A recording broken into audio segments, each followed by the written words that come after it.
Hi everyone, it's your boy Zach, and I just finished watching season 1 of The Boys on Amazon Prime Video. And when I say I finished it, I mean I finished it like 3 minutes ago. And if nothing else, this show has taught me how to properly pronounce the word twat. I've always been saying twat, and when I say that on my other channel, all the all the Brits, they get all the people from the UK. They get very very offended when you say twat instead of twat. Oh my god, it's a point of national pride to pronounce the word twat correctly, and it's used several times in this show. But anyway, I had every intention of binging it, and I almost binged it, but then I didn't quite binge it. To me, binging is watching something either in like 24 hours straight or over a weekend. It's only eight episodes, and I got halfway through the last one, and then I just fell asleep. So I just finished it. And I've got to say, it started good. I did the first 2 episodes. It was a glowing review. I was very excited about it. And I've got to say, I just finished it. And not only is it probably the best, not for kids version of a superhero story ever, at least for a season. But the thing I kept thinking about was Watchmen and how, when they made the movie 10 years ago and now they're going to make it into an HBO TV series, I like Watchmen a lot. And I found the movie absolutely miserable because they basically just did a shot for shot. And, I kept saying, it's like, this is not something you do shot for shot. What you do is you try to get the spirit of the story and then put that in. So I used to say I just would have been Night Owl. If I would have done a Watchmen movie 10 years ago, it just would have been Night Owl and Rorschach, and that would have been the focus. Buddy cop action comedy. Because one of the things that always gets left out of Watchmen, whenever people talk about it, it's so important, is that it's funny. It's really fun and funny. It gets really dark, but it's not nihilistic. There are nihilistic characters in it, but the overall work is not nihilistic or nihilistic, however you say it. I just learned how to pronounce the word twat at the age of 45, so I'm still learning how to say some words. So good. But anyway, I forget exactly what had happened in the first 2 issues or episodes besides just introducing, the concept. But I will say that one of the things I really liked about it is I avoided the comic because I assumed it was some really herder, edgy boy, like, what if like Superman was like a douche, bro? Well, then he'd be a douche. Like, it's not really a story. It's just kind of a dead end. What I liked is it took some really herder, dope, and then it does that stuff, but then it does the next thing. For example, at one point, this is all going to be spoilers. I think it's the end of episode 4. There's an airliner going down, and the seven, the superheroes like the Justice League, they're trying to get a government contract. They're trying to get it approved that they can be part of the military. So an airliner is going down. It's not going down. It's a terrorist situation. So they can actually get there and try and save the day. They're like, oh, if this gets approved, we're going to be able to, or if we do this successfully, this will prove that we should, be in the military. So they go there, and at first the rescue is going pretty good. And then they get to the cockpit where there's one final terrorist, and it goes bad. The remaining pilot is killed as well as the instruments are destroyed. And then the situation becomes they've got to leave. They didn't tell anyone, They didn't say, we're going to save the day. They just went there and we're going to say it afterwards. So Homelander, who's basically like an evil Superman, he tells Queen Maeve, who's like a evil / neutral Wonder Woman, he's like, we got to go. And the people, like, they don't hear it, but the people see him walk to the back. They're like, oh my God, are you leaving us? Like, no, I just have to talk to someone in the back. So Queen Maeve starts getting really, really upset. First trying to, give him like, hey, can you lift up the plane? He's like, what am I going to lift it against? There's air beneath me. She's like, can't you turn it a little bit? He's like, yeah, I can turn it. I'll turn it over and then everything will be worse. Or I'll just rip through the fuselage. Like, it's not realistic. You ever see all those? They had this happen in the Justice League movie. Superman picks up an entire building by the bottom of it.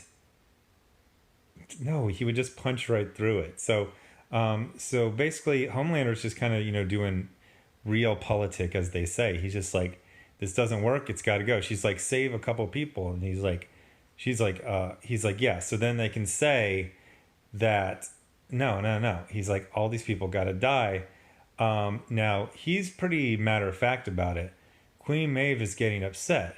So the what if Superman was a douche? This is where it gets really interesting. If something quote unquote has to be done, and one person gets upset about it, but still goes along with it, the other person is just kind of matter of fact about it and does it. Does it really make the person who got upset about it but went along with it, does it really make them better? Or does it in fact make them worse? That's a really interesting conundrum, moral question that is not just, what if Superman is like a total douche like my stepdad, bro? Like, that's what I thought was really, really interesting. Again, this is episodic television, so I don't really remember what happened from episode to episode if I'm going to flash back on 6 of them, but it really starts twisting in and out. There are motivations with...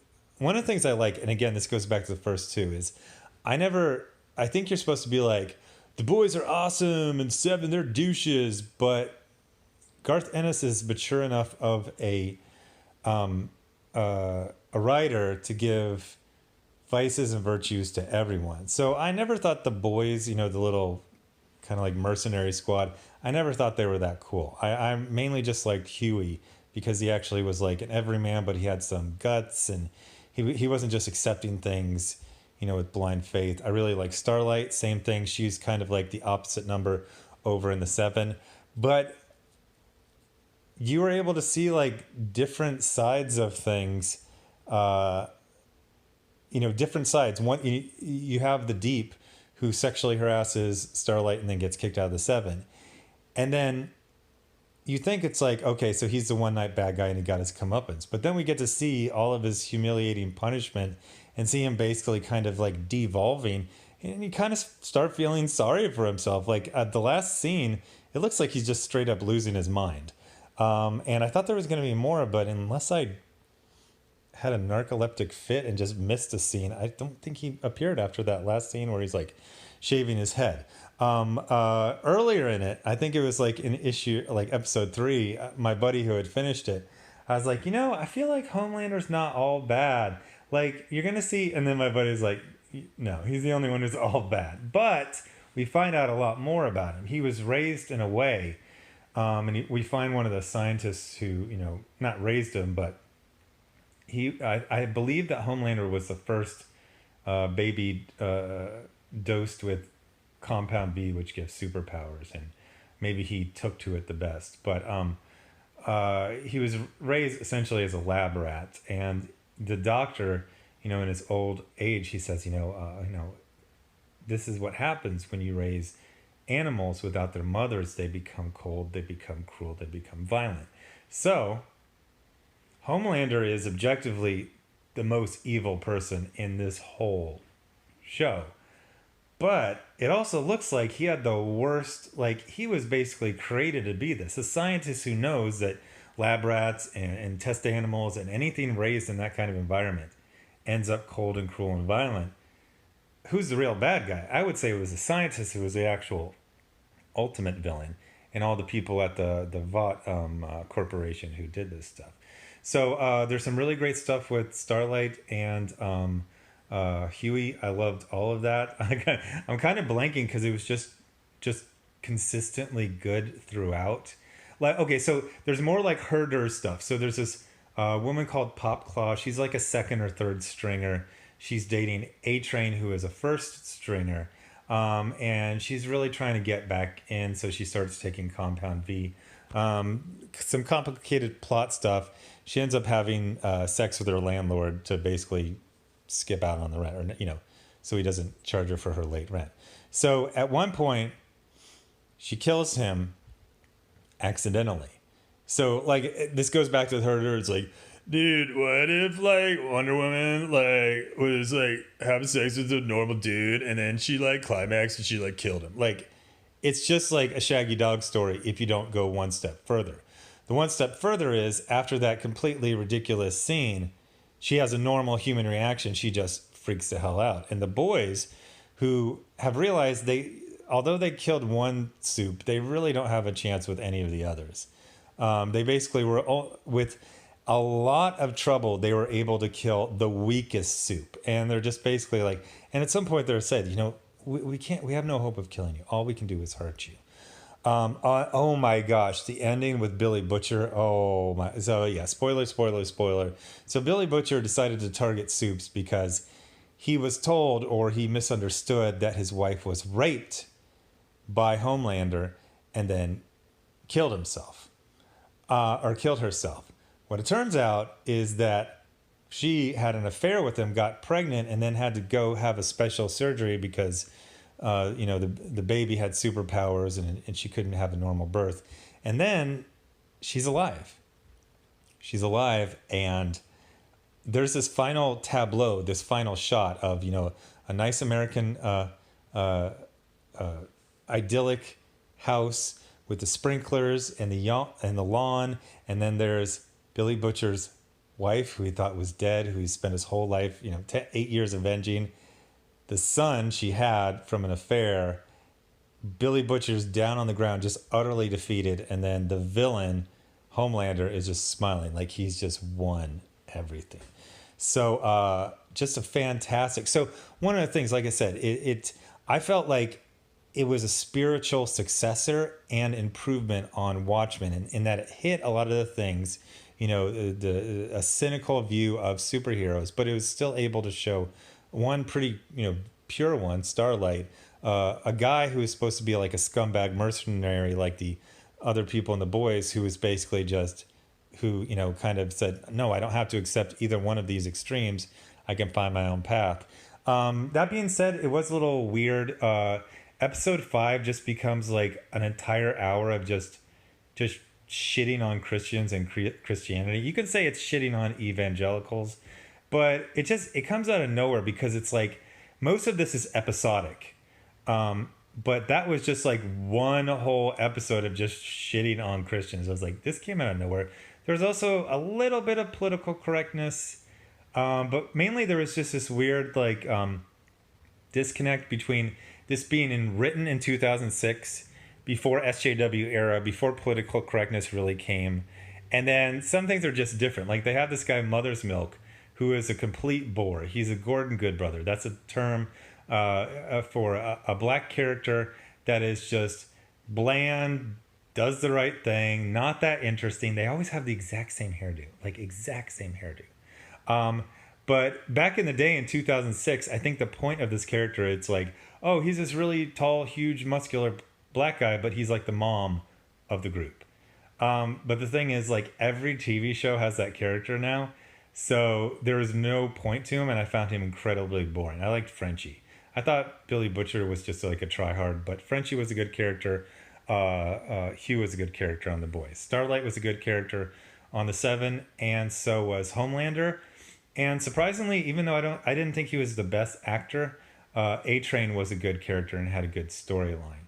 Then they have Queen Maeve, who I didn't think was that good of an actress, and also that what if like the Wonder Woman, like she was like totally like a lesbian, and they didn't do anything. That was it. She was a lesbian. Like there was no like twist on it. There was no and then it was just like it's like making the Wonder Woman analog character a lesbian is like the most obvious played out alternate take on that character. The real thing would have her be like this Amazon warrior, but then she's just like married to like a normal guy, and she's just like a housewife, and that's like her dream. Like she doesn't even like being like this, third wave feminist hero. But Besides that, I had to look up the guy who played the Homelander, because I said this has got to be some guy with this huge career. He's like 42. I looked him up. His name is Anthony Starr. I think he's from New Zealand. He's just done stuff and things.